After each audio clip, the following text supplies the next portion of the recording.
کہ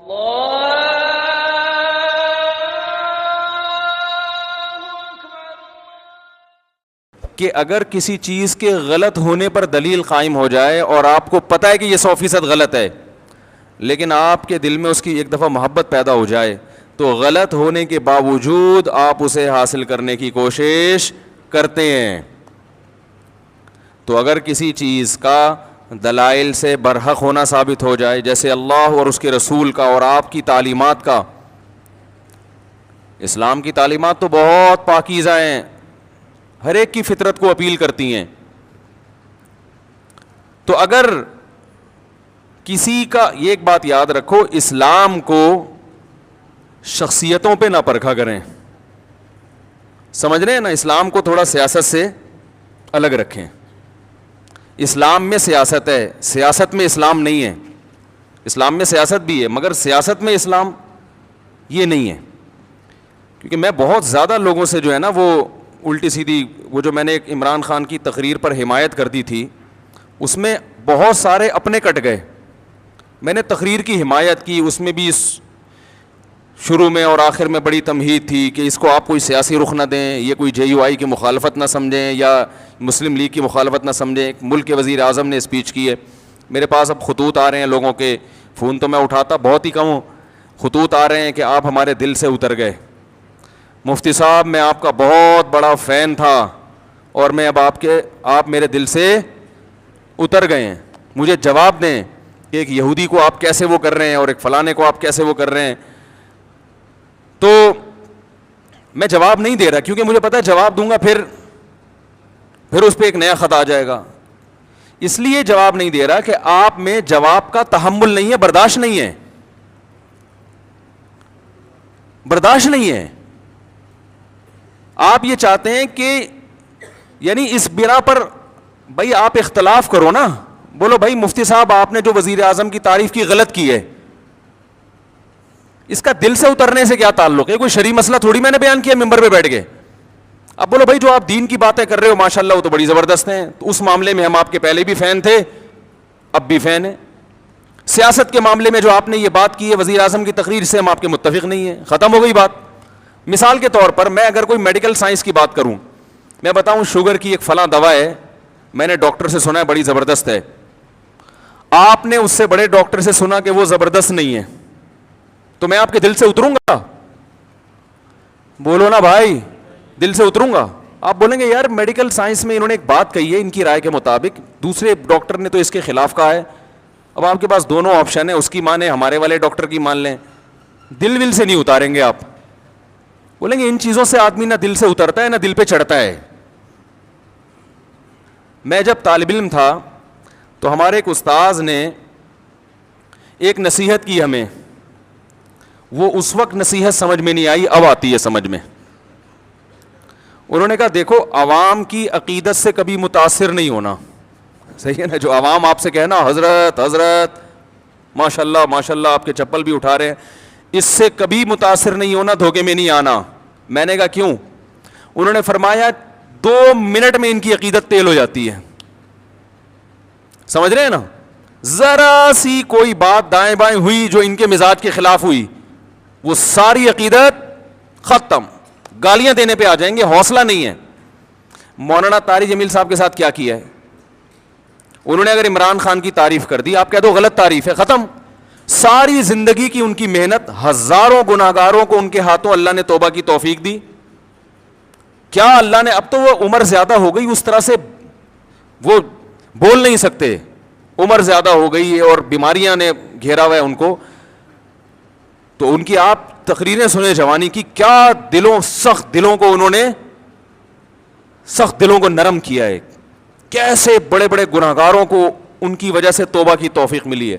ساری زندگی کی محنت ایک طرف، ایک وزیر اعظم کی ذات پر انہوں نے تھوڑی سی بات کر لی کہ اچھا آدمی ہے، تو وہ ساری محنت اور وہ عقیدت ایک دم ہوا ہو گئی.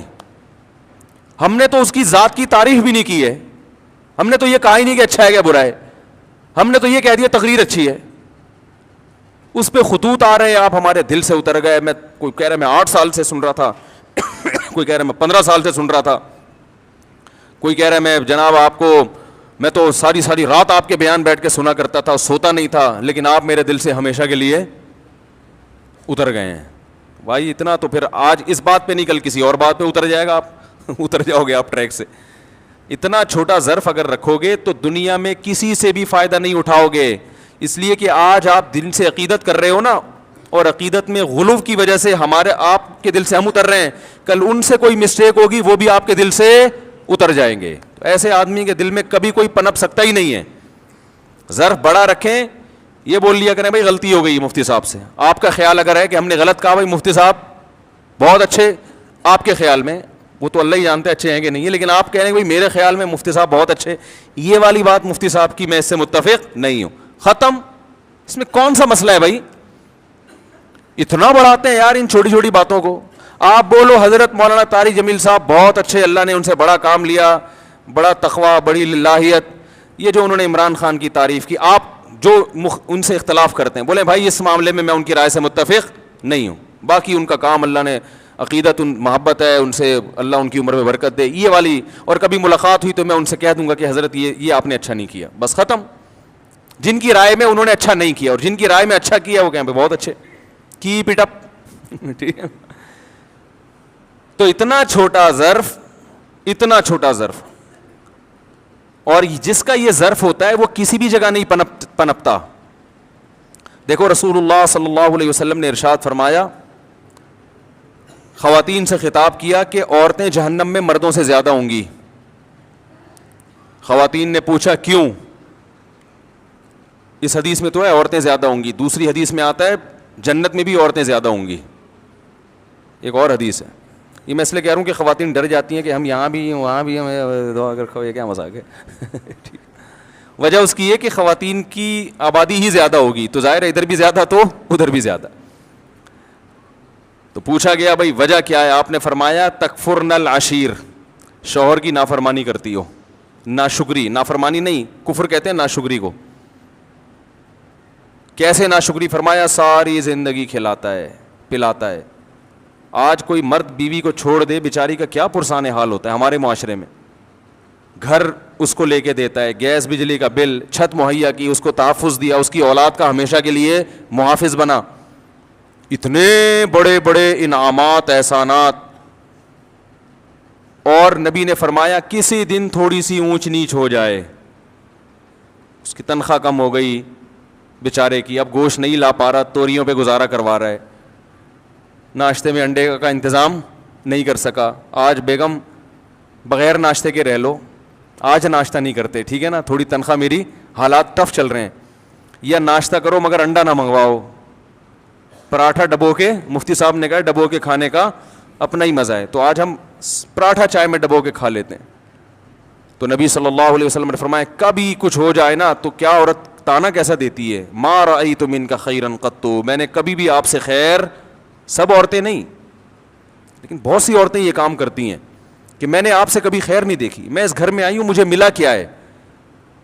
کتنا بڑا زندگی بھر کے ہمارے مسلم معاشرے میں تو مرد تو بہت زیادہ تحفظ دیتا ہے. کیسے باپ اپنی بیٹی کے لیے رشتے تلاش کر رہے ہوتے ہیں کیونکہ اچھا آدمی مل جائے, اور پھر طلاق سے ڈرتی بھی ہیں, کہتی ہیں طلاق دے کے مجھ پہ ظلم کر دیا, مجھے یہ کر دیا. طلاق دے کے کیا کیا؟ اس نے اپنے آپ سے جدا کر دیا نا, تو اب رو کیوں رہی ہو؟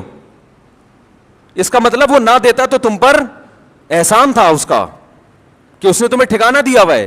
اور دینا غلط سمجھا جاتا ہے معاشرے میں, اس لیے کہ وہ جو تمام تحفظات اس نے دیے ہوئے تھے وہ تم سے چھین لیے ہیں.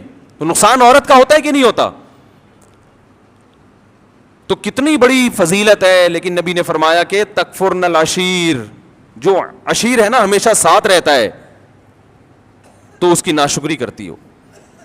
تو بھائی اس سے صاف پتہ چلتا ہے کہ جب کسی کی خدمات زیادہ ہوں, باپ اور ماں کا بھی یہی حکم ہے, ابا کو برداشت کرنے کا حکم ہے کہ نہیں ہے؟ آپ کے والد صاحب اگر آپ جے یو آئی میں اور ابا پی ٹی آئی کی تعریفیں شروع کر دیں عمران خان کی, ابا کو بولو کہ ابا آپ میرے دل سے اتر گئے, بولو گے؟ بولو نا بھائی. آپ جے یو آئی کے ہو, آپ دھرنے میں شرکت کے لیے جا رہے ہو اور ابا نے کہا پی ٹی عمران خان زندہ باد, آپ بولو گے یار ابا ایسی باتیں نہیں کرو یار, بس یہی بولو گے نا, ابا یہ نہیں کرو یار, میں دھرنے میں جا رہا ہوں, آپ کہہ رہے عمران خان زندہ باد. آپ ابا کو لکھ کے دو گے ابا آپ میرے دل سے اتر گئے. ابا بولے گا دفع ہو یہاں سے, میں تیرے دل سے اتر گیا, تو میرا باپ ہے جو مجھے تانے دے رہا ہے, دل سے اتر گیا, تیری اوقات کیا؟ باپ یہی کہے گا نا, میں نے جنا ہے تجھے, ساری زندگی میں نے کھلایا پلایا. تو ماں کو بھی کوئی تانا نہیں دے سکتا. ہمیں یاد ہے جب ضیاء الحق کا دور تھا, ہم بہت چھوٹے بچے تھے اس وقت, تو ضیاء الحق نے ریفرینڈم کروایا تھا کہ اسلام چاہتے ہو تو ہاں, اسلام نہیں چاہتے تو نہ. بہت ہوشیار آدمی تھا ضیاء الحق بھی. اس نے ریفرینڈم کروایا تھا کہ اگر آپ اسلام چاہتے ہیں تو مزید 5 سال کے لیے مجھے ووٹ دے دیں. تو ہمارے خاندان میں ایک بوڑھی خاتون ہیں, اب تو بوڑھی ہو گئی, اس وقت تو اتنی بوڑھی نہیں تھی, وہ ہماری محرم رشتہ ہے ان سے, وہ نا پہ ٹھپا لگا کے آ گئیں. بڑے ہم نے کہا بھائی کیا اسلام نہیں چاہیے؟ انہوں نے کہا اسلام چاہیے, ضیاء الحق نہیں چاہیے ہمیں. انہوں نے کہا اسلام چاہیے ہمیں, ضیاء الحق نہیں چاہیے. ان کو نہیں پسند ہوگا ضیاء الحق, تو باقی اکثر لوگ ہاں پہ جا کے ٹھپا لگا رہے تھے. تو ہمیں ان کی بات پہ ہنسی آئی. ہم جو تھے ضیاء الحق کی طرف تھے, ہم سمجھتے تھے کہ بھئی یہ دیندار آدمی ہے, تہجد گزار آدمی ہے, یہ اسلام کو, اور اس نے بہت حد تک کیا بھی ہماری رائے کے مطابق کام. وفاقی شرعی عدالت بنائی, مفتی تقی صاحب کو اس کا جج بنایا, حدود آرڈیننس سارے ضیاء الحق کے ہی بنائے ہوئے ہیں. اس کے دور میں جو جتنی ٹی وی اینکرز تھی سب کے سر پہ دوپٹہ ہوتا تھا. بہت سارے کام اس نے کیے اور بہت سارے کر سکتا تھا, مگر لوگوں نے اس کا ساتھ نہیں دیا. لیکن اس میں بھی رائے کا اختلاف ہو سکتا ہے, کوئی کہتا ہے امریکی ایجنٹ تھا, کوئی کہتا ہے کیا ہوا. ایسا نہ ہو جو تھوڑے بہت جن کے دلوں سے میں نہیں اترا, اب ان کے دلوں سے بھی اتر جاؤں کہ آپ تو ضیاء الحق کی حمایت کر رہے ہو. تو 2 منٹ لگتے ہیں دل سے اترنے میں. تو وہ نا پہ لگا کے آ گئیں. اب وہ ہمارے خاندان کی بڑی خواتین, ہم ان سے یہ کہتے ہیں آپ ہمارے دل سے ہمیشہ کے لیے اتر گئیں. تو بھائی رشتے ہیں تو ٹھیک ہے نا کا, اور ہم نے بظاہر تو یہ کفر ہے نا کہ اسلام نہیں چاہیے, وہ کہتی ہے اسلام چاہیے. یہ ضیاء الحق نے اسلام کا ان کے خرائے کے مطابق لیبل لگایا ہوا ہے کہ اب اسلام تو ہر آدمی کہے گا نا ہاں, تو ہاں کا مطلب یہ کہ اگلے 5 سال کے لیے میں دوبارہ آ رہا ہوں. تو بھائی ہمارے اپنے رشتے داروں میں ہم جب بیٹھتے ہیں, کوئی جے یو آئی کی حمایت کر رہا ہوتا ہے, کوئی پی ٹی آئی کی حمایت کر رہا ہوتا ہے. اب جو خاندان کے بڑے بزرگ ہیں ہم ان سے تمیز سے احترام سے تھوڑی سی ڈیبیٹ کر لیتے ہیں, بحث کر لیتے ہیں. بھائی ٹھیک ہے آپ کی رائے ہے, بڑے بزرگ تو بزرگ ہی رہیں گے. اب یہ تھوڑی کہ وہ پی ٹی آئی میں چلا گیا تو وہ ہمارے دل سے اتر گیا, وہ جے یو. بھائی بڑے خاندان کے رشتہ ہے. دوست احباب میں بھی ایسا ہی ہوتا ہے. ہم جب بیٹھتے ہیں ہمارے دوستوں میں, ہمارے شاگردوں میں, میرے شاگردوں میں کوئی جے یو آئی کا ہے, کوئی پی ٹی آئی کا ہے, وہ بیٹھے ہوئے ہوتے ہیں. اب وہ کہ آپ ہمارے دل سے اتر گئے, میں کہوں گا بس دل سے اتر گئے تو میں تو سبق نہیں پڑھاؤں گا. جب تمہارا استاد سے تمہیں عقیدت محبت ہی ختم ہو گئی تو میں تمہیں تفسیر کیوں پڑھاؤں؟ میں کیوں پڑھاؤں بھائی تمہیں تفسیر؟ اتنا بڑا تانا تم نے دے دیا کہ آپ اب یعنی آپ ہمیں سمجھ میں ہی نہیں آ رہے نا, تو جب پھر اس سے پڑھو جو تمہیں سمجھ میں آ رہا ہے. جو سمجھ میں نہیں آ رہا اس سے کیوں پڑھ رہے ہو؟ تو چھوٹا دل نہ رکھو میرے بھائی, ظرف کو کیا کرو, دوسرے کی رائے سننے کا تحمل پیدا کریں. رائے سننے کا تحمل پیدا کریں. میں بہت کچھ بول سکتا ہوں ممبر پہ بیٹھ کے, بہت کچھ دلائل کے تانے بانے ملا سکتا ہوں, آپ بھی ملائیں, لیکن ہم تو ایک اصولی اور ضابطے کی بات کر کے آگے نکل جاتے ہیں کہ اصول اور ضابطے میں بھئی یہ ہم یہ کہہ رہے ہیں کہ یہ کام اچھا کیا, فلاں اگر کرے گا تو ہم اس کو بھی اپریشیٹ کریں گے, فلاں آدمی کا فلاں کام اچھا ہے, اور وہ قرآن و سنت نہیں بن جاتا, وہ ہماری رائے ہوتی ہے. تو اگر کوئی عالم پی ٹی آئی میں چلا جاتا ہے, میں کہتا ہوں کوئی عالم دین اگر پی ٹی آئی میں چلے بھی جائیں, دیکھو ایک زمانہ تھا, سیاسی باتیں نہیں کرنی چاہیے لیکن اب وہ دین کی یعنی جب تک میں مثال نہیں دوں گا تو جو میں شریعت ہی کا قاعدہ بتانا چاہ رہا ہوں سمجھ میں نہیں آئے گا. ایک زمانہ تھا کہ ایم کیو ایم بڑے عروج پر تھی. ایک عالم تھے, ان کا ایم کیو ایم میں ایک اسمبلی کے ممبر تھے, ان سے بڑی گہری دوستی, وہ ان سے بڑے جا کے بڑی اچھی طرح سے ملا کرتے تھے اور بڑی گہری دوستی.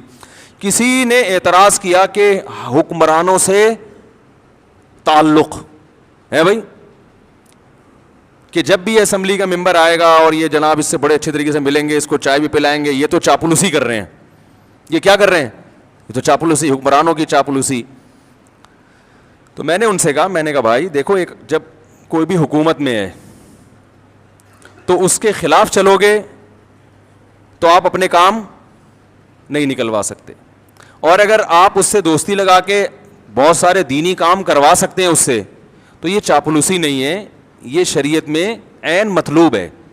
چاپلوسی حکمرانوں کی وہ حرام ہے جو اپنی ذات کے لیے ہو, قوم کے لیے ہے, ملک و ملت کے لیے, تو یہ چاپلوسی نہیں ہے, یہ تو اخلاق ہے. اور شریعت نے ہمیں حکمرانوں کے احترام کا حکم دیا ہے, ان کو ذلیل کرنے کا حکم نہیں دیا. اس لیے کہ قومی اتحاد جو ہے نا, اتحاد وہ جب ہی ہوتا ہے کہ جب سب ایک امیر پر متفق ہوں, تب ملک پاورفل بنتا ہے, تب اس وقت طاقتور بنتا ہے ملک. آپ درجنوں سیاسی اختلاف کریں تو اگر کوئی کسی اسمبلی کے, اب میں اس لیے کہہ رہا ہوں, حضرت مولانا طارق مل صاحب جا کے بیٹھے ہوئے ہیں کسی حاکم کے پاس, اس کی تصویریں آ رہی ہیں اور نیچے جھوٹی حدیثیں اور اسلاف کے واقعات کے جو حکمرانوں سے ملتا ہے وہ یوں ہیں تو وہ یوں ہیں تو وہ فلانا ہے. بھائی جو اپنی ذات کے لیے ملے, اپنی ذات کو پروموٹ کرنے کے لیے, اور جس کے پیچھے مقصد ہو, جس کے پیچھے ایک قوم کی خدمت ہو, تو اس کے لیے بالکل جائز ہے. اور یہی کام جب آپ کرتے ہیں تو وہ حلال ہوتا ہے, دوسرا کرے تو وہ کیا ہو گیا, وہ ناجائز ہو گیا. کوئی اصول ہی نہیں ہے, کوئی ضابطہ ہی نہیں ہے کسی بھی چیز کا.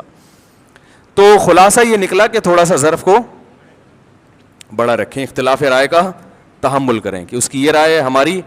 دیکھو یہ ہمارے اکابر میں اس سے بھی بڑے بڑے اختلافات ہوئے ہیں.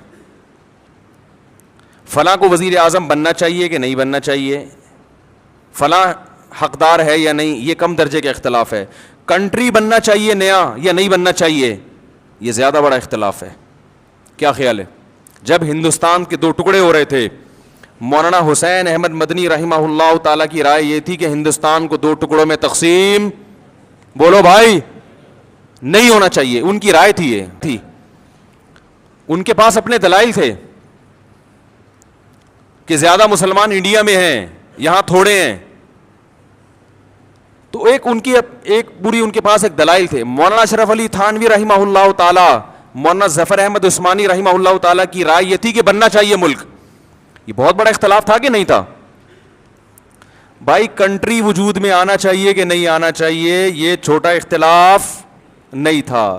مولانا حسین احمد مدنی وہ کہتے تھے ملک نہیں ٹوٹنا چاہیے, اس پہ وہ جلسے کر رہے تھے, دھرنے دے رہے تھے, بڑی تحریک چلائی تھی انہوں نے, پورا ایڑی چوٹی کا زور لگا لیا کہ ہندوستان کو نہیں ٹوٹنا چاہیے. لیکن مولانا تھانوی رحمۃ اللہ علیہ قائد اعظم سے باقاعدہ ملاقاتیں کر رہے تھے. مولانا ظفر احمد تھانوی قائد اعظم سے ملاقاتیں کر رہے تھے, ان کو اپریشیٹ کر رہے تھے کہ الگ ملک بنانا ہے ورنہ ہم ہندوستان میں پس جائیں گے. اور یہ دونوں ایک دوسرے کا اس قدر احترام کرتے تھے, اتنے شدید اختلاف کے باوجود, کہ آج تک ان کے شاگردوں میں آپ کو چپکلس نظر نہیں آئے گی. میرے شیخ حضرت مفتی رشید احمد صاحب رحمہ اللہ تعالی حضرت تھانوی کے سلسلے کے ہیں, اور ان کے نظریے سے متفق تھے کہ پاکستان بننا چاہیے. لیکن حضرت نے حدیث پڑھی مولانا حسین احمد مدنی سے, سمجھ رہے ہو, اس دور میں جب یہ اختلاف عروج پر تھا. بخاری پڑھی ہے کس سے؟ مولانا حسین مدنی سے. اتنے شدید اختلاف کے باوجود ہمارے حضرت فرماتے ہیں مجھے مولانا حسین احمد مدنی سے اتنی عقیدت تھی کہ میں درس میں ان کے قریب آ کے بیٹھا کرتا تھا, اور جہاں موقع ملتا ان کے پاؤں کے تلووں پہ اپنا ہاتھ لگاتا. ایک عشق کی حد تک محبت تھی نا, اتنی محبت. کتنا بڑا اختلاف, اس لیے کہ انہوں نے اس اختلاف کو آپس کی نفرتوں کا ذریعہ نہیں بنایا, آپس کی نفرتوں کا ذریعہ نہیں بنایا. مولانا تھانوی رحمہ اللہ تعالیٰ کو کسی نے فرمایا کہ ابو الکلام آزاد جو ہیں وہ پاکستان بننے کے قائل نہیں ہے, وہ آپ سے بحث کرنا چاہتے ہیں. ٹھیک ہے نا, وہ آپ سے بحث کرنا چاہتے ہیں. تو کسی نے بتایا حضرت ابو الکلام آنا چاہتا ہے. حضرت نے مزاح میں فرمایا آنے دو, یہاں جد الکلام بیٹھا ہوا ہے. یعنی اب کہتے ہیں باپ کو اور جد کہتے ہیں دادا کو. وہ اگر کلام کا باپ ہے تو ہم کلام کے دادا ہیں. ان کی آپس میں بحث بھی ہوئی اور مباحثے بھی ہوئے, بڑی محبت سے, بڑے سلیقے سے. اس کے باوجود اپنی رائے پر قائم. شیخ الحدیث مولانا زکریا رحمہ اللہ تعالیٰ کو کسی نے بتایا کہ آپ تو سرے سے سیاست میں حصہ ہی نہیں لیتے, ملکی حالات کہاں تیسرا گروپ ایک یہ تھا جو دونوں طرف کہیں بھی نہیں تھا, وہ کہتا تھا ہم سیاست میں. بھائی مولانا تھانوی رحمہ اللہ کی, مولانا اشرف علی تھانوی کی رائے یہ تھی کہ پاکستان بننا چاہیے اور سیاست میں وہ پڑھے. انہوں نے اپنے شاگردوں کو بھیجا, قائد اعظم سے ملاقاتیں ہوئی, قائد اعظم کو دین کے قریب لانے میں بہت بڑا کردار ہے. یہاں تک کہ قائد اعظم پینٹ شرٹ پہنا کرتے تھے. مولانا اشرف علی تھانوی رحمہ اللہ کی محنت سے انہوں نے وہ شیروانی پر آ گئے. انہوں نے کہا یہ لباس جو ہے نا ہمارے ملک میں ماڈرن لوگوں کا سمجھا جاتا ہے, لوگ اس سے آپ کو اسلامی لیڈر نہیں سمجھیں گے, تو آپ اپنا لباس چینج کریں. قائد اعظم اس پہ بھی ایگری ہو گئے. اور حکیم الامہ مولانا شرف علی تھانوی قائد اعظم کی بہت, وہ کہتے تھے اس کے گیٹ اپ پہ نہ جاؤ, وہ کہتے تھے قائد اعظم ان کے گیٹ اپ پہ نہ جاؤ, یہ آدمی اندر سے مسلمان ہے. اور ملک لینے کے لیے جو پیچیدگیاں ہیں اور اس کے جو سائیڈ افیکٹ ہیں ان کو یہ ہم سے زیادہ سمجھتے ہیں, انہوں نے لا پڑھا ہوا ہے. سمجھ میں آ رہی ہے بات کہ نہیں آ رہی؟ وہ یہ زیادہ اچھا سمجھتے ہیں. اب اس میں کون صحیح تھا کون غلط تھا یہ بحث کرنے کا کوئی فائدہ نہیں ہے, اس لیے کہ جب پاکستان بن گیا تو مولانا حسین احمد مدنی نے سب سے پہلے پاکستان کی حمایت کی ہے. لوگوں نے کہا آپ تو مخالفت کر رہے تھے, تو انہوں نے کہا مسجد بننے سے پہلے اختلاف ہو سکتا ہے کہ مسجد بنے یا نہ بنے, بن گئی تو اس کا احترام لازم ہے. کیسی زبردست سوچ تھی, اڑے نہیں رہیں گے نہیں بس نہیں غلط ہوا اب میں اس کی واٹ لگاؤں گا. انہوں نے کہا بھائی یہ تو اس وقت اختلاف تھا, اب جب بن ہی گیا ہے تو اب مسلمانوں کا ایک ملک بن گیا, اب اس کو طاقتور ہونا چاہیے, اس میں قانون سازی ہونی چاہیے اور اس کو اب سپورٹ کرنا چاہیے. تو بڑا ایک دلچسپ واقعہ میرے ذہن میں آیا تھا. میں یہ عرض کر رہا تھا کہ قائد اعظم کو فل سپورٹ مل رہی تھی کہاں سے؟ مولانا شریف تھانوی رحمہ اللہ تعالیٰ کی طرف سے.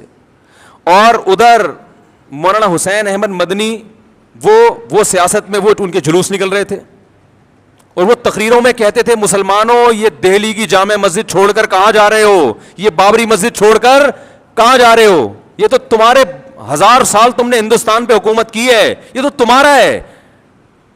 یہ دوسرے فریق کی رائے یہ تھی کہ ہمارا تھا, اب اگر ہم الگ ملک نہیں ملا تو اس سے بھی جائیں گے ہم, کیونکہ گورا انگریز سارے فائدے ہندو کو دے کے جا رہا تھا, وہ ہندو کے حوالے کر کے جا رہا تھا. دونوں کی رائے تھی, دونوں کے دلائل تھے, اس کی سنتے لگتا وہ صحیح کہہ رہا ہے, اس کی سنتے لگتا وہ صحیح کہہ رہا ہے. اور ایک تیسرا گروپ تھا شیخ الحدیث مولانا زکریا رحمہ اللہ تعالیٰ کا, وہ سارا دن علم حدیث میں کتابوں میں لگے ہوئے تھے, وہ سیاست میں دلچسپی, وہ کسی دھرنے میں شریک ہی نہیں ہوتے تھے. اب یہ چاہتے نا 3 دھڑے بڑے آرام سے بن سکتے تھے علماء کے, ایک دھڑا بن جاتا پاکستان بننا چاہیے, ایک دھڑا پاکستان مخالف, اور ایک یہ کہ یہ دونوں جو ہے نا فتنہ پرست ہیں, ہمیں تو اللہ اس کے رسول کے بس دین میں لگنا چاہیے. یہ تینوں اپنے مریدوں کو تیار کرتے اور بولتے کہ تم اس کی مجلس میں نہیں جانا, اس درس حدیث نہ سننا مولانا حسین مدنی کا. اور مولانا حسین مدنی درس بھی کہاں دیا کرتے تھے؟ مسجد نبوی میں نبی صلی اللہ علیہ وسلم کے روضہ اطہر کے سامنے بیٹھ کے, پوری دنیا سے لوگ آ کے ان کا بخاری کا درس سنا کرتے تھے. یہ اتنا یعنی علم حدیث پہ عبور تھا کہ نبی صلی اللہ علیہ وسلم کے روضہ اطہر پہ درس دیا کرتے تھے بیٹھ کے, کئی سال درس دیا انہوں نے. تو اب یہ تینوں حضرات اگر اپنی نیچے عوام کی تربیت یوں کرتے, شیخ الحدیث مولانا زکریا رحمۃ اللہ علیہ کہتے نہ تھانویوں کے پاس جاؤ, ان کے پاس جب جا کے دیکھو کہ پاکستان بنے گا, بن کے رہے گا, پاکستان بن کے رہے گا. نہ مدنیوں کے پاس جانے کی ضرورت ہے, تم علماء ہو, تمہارا کام کیا ہے؟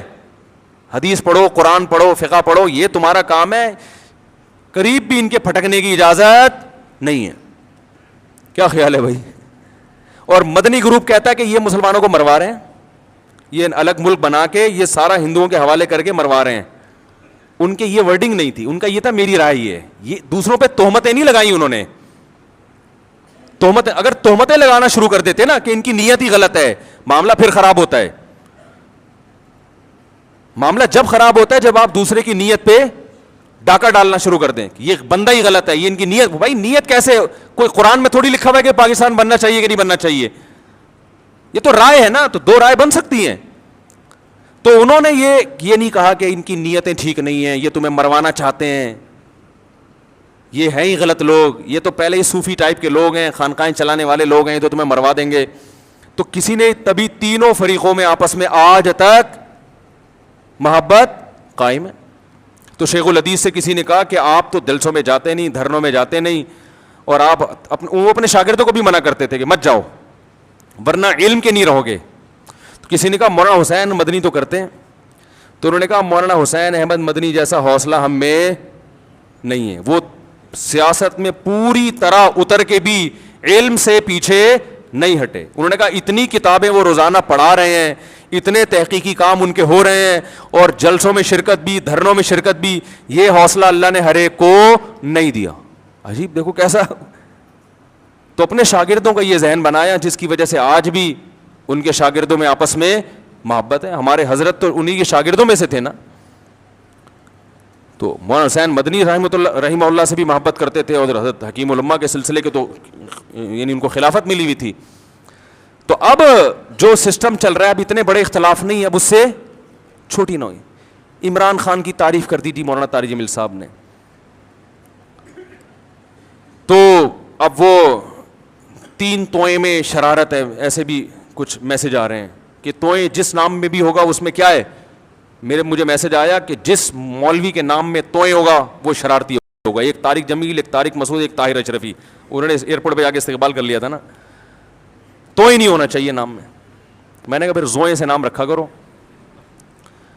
تو بھائی یہ گاڑی ہے کہ JJ5640, غلط پارکنگ کر دی, اس کو صحیح کر لیں. 5640. تو بھائی اتنا بڑا اختلاف ہوا, آپس میں نفرتیں نہیں پھیلیں. اب بہت چھوٹے چھوٹے اختلاف ہو رہے ہیں, اور اتنا زیادہ. دیکھو میں ایک بات کہتا ہوں, اپنے سیاسی لیڈر سے عقیدت محبت ضرور کرو. آپ کو جو سمجھ میں آتا ہے, اگر آپ کو دھرنا سمجھ میں آ رہا ہے آپ دھرنے میں جاؤ, اگر آپ کو نہیں سمجھ میں آ رہا آپ نہیں جاؤ. لیکن ان سیاسی قائدین کے چکر میں آپس میں ایک دوسرے کو دل سے مت اتارو. کوئی بھروسہ نہیں ہے کل یہ لیڈر آپس میں بیٹھ کے چائے پی رہے ہوں اور ہم آپس میں لڑ کے ایک دوسرے کو دور کر چکے ہوں. ماضی میں کیا ایسا ہوا نہیں ہے؟ یہ سیاسی لیڈر کفر کے فتوے لگا رہے ہوتے ہیں ایک دوسرے پہ. میں نے خود جلسوں میں تقریریں سنی ہے, وہ کافر, وہ یہودی, وہ فلانا, تھوڑے دن میں اسی کے ساتھ گلے مل رہے ہیں, پھول پہنائے جا رہے ہیں, ہاتھ ملائے جا رہے ہیں, اس کو مکمل سپورٹ کر رہے ہیں. یہ تو ہوتا ہے, ہر لیڈر کے ساتھ ہوتا ہے, ہر لیڈر, اور ہو رہا ہے. اب تو ماضی سے دیکھتے آ رہے ہیں. تو میں طلبہ سے کہتا ہوں JUI اور PTI کے چکر میں آپس میں نفرتیں پیدا مت کرو, تم کلاس فیلو. یہ دور زندگی میں دوبارہ کبھی نہیں آئے گا. 8 سال اکٹھے پڑھتے ہیں, اتنے آپس میں محبتیں ہوتی ہیں, اور JUI اور PTI کے چکر میں گالیاں. میں ان سے کہتا ہوں کل کہیں ایسا نہ ہو مستقبل میں کہ دونوں لیڈر بیٹھے ہوئے وسیع قوم کے وسیع تر مفاد میں چائے پی رہے ہوں. پھر جب آپ بولو گے یار آپ نے ہمیں تو مروا دیا, اس کو بول دیا تھا یہودی کا بچہ ہے وہ, اور آپ نے ان کو بول دیا تھا وہ چور ہے, وہ ڈیزل چوری کرتا ہے, وہ یہ کرتا ہے, وہ کرتا ہے. اب آپ اتحاد کر رہے ہیں تو کہیں گے قوم کے وسیع تر مفاد میں, قوم کے وسیع تر مفاد میں ہمیں یہ بالآخر ہمارا تو بیڑا غرق کر دیا نا. کتنے لوگ ہیں, میں نے جو بیان کیا تھا ایک کہیں وہ چھوٹا سا وہ, تو 5000 سبسکرائبر ایک دن میں میرے چینل سے بھاگ گئے. ٹھیک ہے نا, 5000. وہ میں نے وہ تنزانیہ میں تھا, میں نے تھوڑا سا ایک بیان کر دیا تھا کہ وہ پتہ نہیں وہ PTI کے بارے میں کہ یہ عمران خان نے یہ والا کام اچھا کر دیا, بس اتنا کہہ دیا تھا. 5000 ایک دم سے شارٹ مارکیٹس. یہ وہ سارے تھے جن کے دل سے ہم اسی وقت اتر گئے. تو یار اتنا چھوٹا دل رکھو گے, اتنی عقیدت محبت نہیں کرو اپنے لیڈروں سے. اتنے اچھے نہیں ہیں, یہ بتا دوں میں آپ کو, کوئی بھی ان میں اتنا اچھا نہیں ہے, چاہے کوئی بھی ہو.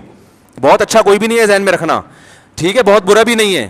جتنے یہ ایک دوسرے پہ الزام لگاتے ہیں اتنے برے یہ دونوں نہیں ہیں, یہ بتا دوں میں. نہ عمران خان یہودیوں کا ایجنٹ ہے, نہ مولانا فضل الرحمان اتنے برے ہیں جتنا ان کو کہا جا رہا ہے, لیکن اتنے اچھے بھی نہیں ہیں جتنا آپ عقیدت محبت میں گھسے چلے جا رہے ہو.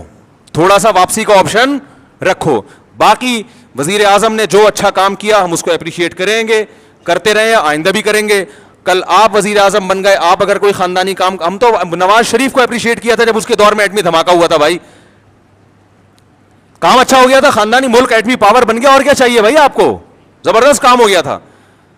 تو اس وقت تو آپ نے نہیں کہا کہ یہ کیا بات ہے, آپ ایسے آدمی کو اپریشیٹ کر رہے ہو جو اتنے ڈالر کھا گیا. بھائی ہم نے ڈالر کھانے پر تھوڑی اپریشیٹ کیا ہے, کہہ رہے ماشاء اللہ ایٹمی دھماکہ کر کے کام کیا کیا ہے, خاندانی کام کیا ہے. تو کہاں سے کہاں بات چلی گئی. پھر بھی آپ غور و تحقیق کر کے ایک کو سپورٹ کریں, پورے دلائل کے ساتھ, جذبات سے ہٹ کر, تقریروں سے متاثر نہ ہو. تقریروں کا مطلب سیاسی لیڈر جو ایک دوسرے کے خلاف تقریریں کرتے ہیں, خود انصاف کا سہارا لے کے, لا یجرمنکم شنآن قوم علی الا تعدلوا, اے ایمان والو کسی قوم سے دوستی تمہیں بے عدلی پہ مجبور نہ کرے. ایسا نہ ہو کہ عقیدت محبت میں حد سے تجاوز کرنا شروع کر دو.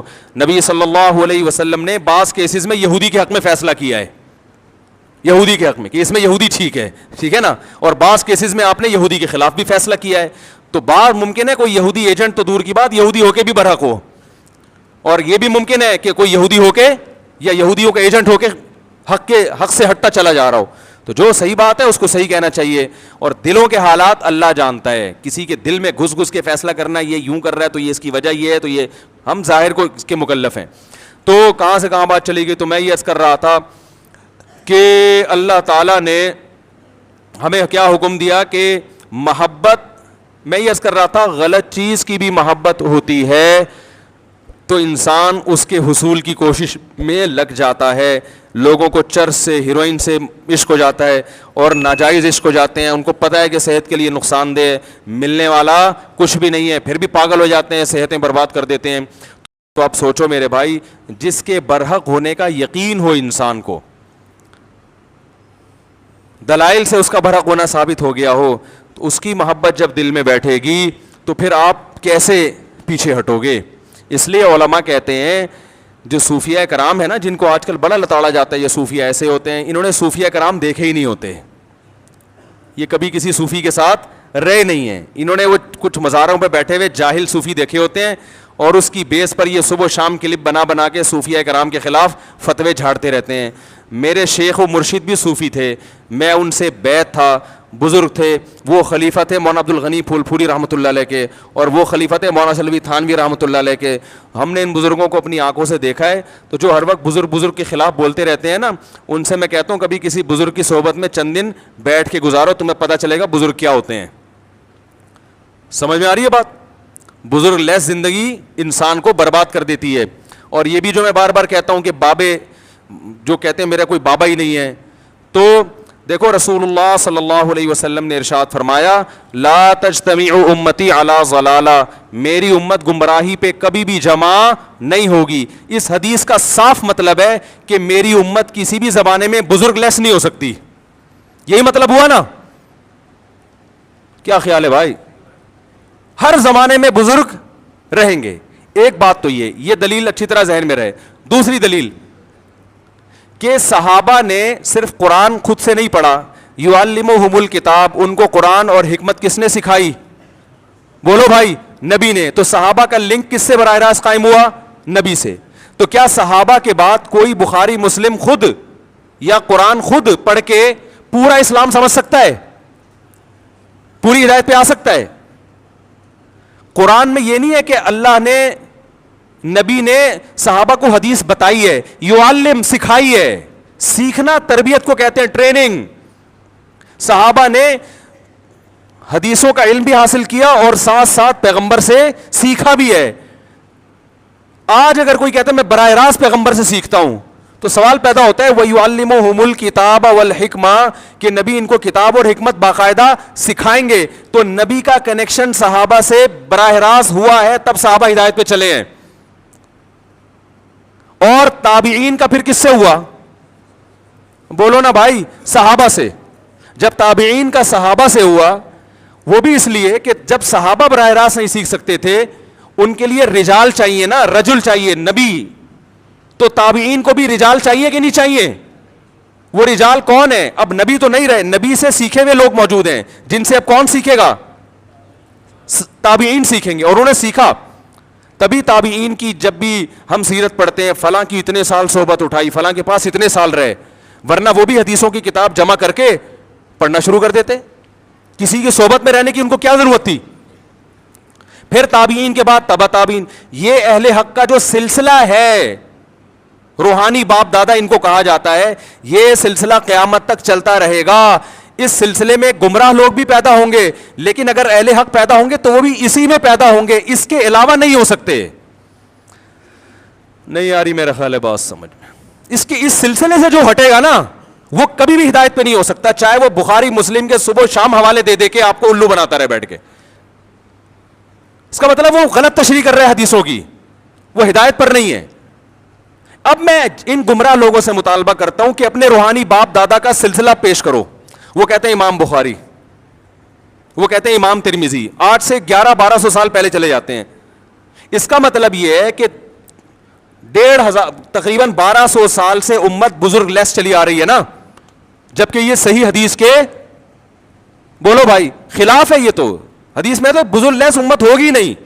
سلسلہ میں آپ کو 10 دفعہ اپنا سلسلہ بتا سکتا ہوں الحمدللہ کہ میں نے کن علماء سے علم حاصل کیا, حدیث کس سے پڑھی, حدیث کا سلسلہ محمد صلی اللہ علیہ وسلم تک پہنچاؤں گا, تفسیر کا سلسلہ محمد صلی اللہ علیہ وسلم تک پہنچاؤں گا. میں جو قرآن پڑھتا ہوں تجوید کے ساتھ وہ سلسلہ نبی صلی اللہ علیہ وسلم تک پہنچاؤں گا.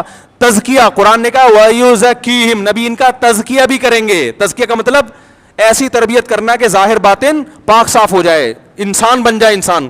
یہ تزکیہ میرا ہوا کہ نہیں ہوا یہ تو میں نہیں دعویٰ کرتا, لیکن تزکیہ کی کوشش ہم نے کن بزرگوں سے کی, ان بزرگوں کا سلسلہ, پھر ان کے بزرگ کون تھے, ان کے کون تھے, یہ میں محمد صلی اللہ علیہ وسلم تک پہنچا سکتا ہوں. تو ہم ان گمراہ لوگوں سے یہ کہتے ہیں کہ آپ ایک دم جو اٹھ کے آ گئے 15ویں صدی میں, اور آپ قرآن و حدیث کے نام پہ آپ کہتے ہیں فلاں بابا بھی ایسا, وہ فلاں بھی ایسا, وہ فلاں بھی ایسا. پھر ہم کہتے ہیں صحیح سچی مچی کے بابے کون ہیں وہ تو بتا دو نا. وہ کہتے ہیں سچی مچی کے امام بخاری ہیں. اس کا مطلب امام بخاری کے بعد یا تو پیدا نہیں ہوئے یا آپ ان کا نام بتانے سے شرما رہے ہو. ٹھیک ہے نا, کیونکہ جن بزرگوں کا آپ نام لوگے نا ان میں آپ کے باپ دادا نہیں آ رہے ہوں گے, حنفی آ رہے ہوں گے یا شافی آ رہے ہوں گے. صحیح ہے نا. ہندوستان میں جتنے بھی آئیں گے سارے بزرگ آگے جا کے حنفی, سب حنفی ہو جائیں گے. اور آپ کو لفظ حنفیت سے کیا ہے چھیڑے, آپ سارا دن انہی کے خلاف بولتے رہتے ہو, تو آپ ان کو اپنے کھاتے میں کیسے ڈالو گے آپ. یا کوئی ایسا آ رہا ہوگا جس کے نظریات سے آپ کے نظریات بالکل مختلف ہوں گے. تو یہ خوب یاد رکھیں کہ انسان ریسرچ کے قابل یا تحقیق کے قابل یا ہدایت میں جس کو فالو کیا جائے اس کی سب سے پہلی شرط یہ ہے کہ وہ یہ بتائے کہ میں نے علم کس سے حاصل کیا, اور پھر جس سے حاصل کیا اس کا برحق ہونا کس لیے ثابت کرے اس نے کس سے, اس کا بابا کون تھا, اس کا بابا کون تھا. یہ بابوں کے بغیر آپ اس فہرست میں حدیث کی روشنی میں آ ہی نہیں سکتے جن کو ہدایت یافتہ کہا گیا ہے. نہیں یار یہ بات, تو یہ جو کہتے ہیں نا میں بابی نہیں ہوں, یہ خود اپنی گمراہی پہ مہر لگا رہے ہوتے ہیں.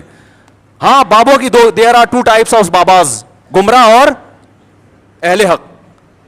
تو آپ نے ہمارے والوں کو تو سب کو گمراہ قرار دے دیا, تو آپ اہل حق دکھائیں, ہم ان کو فالو کرنا شروع کر دیں گے.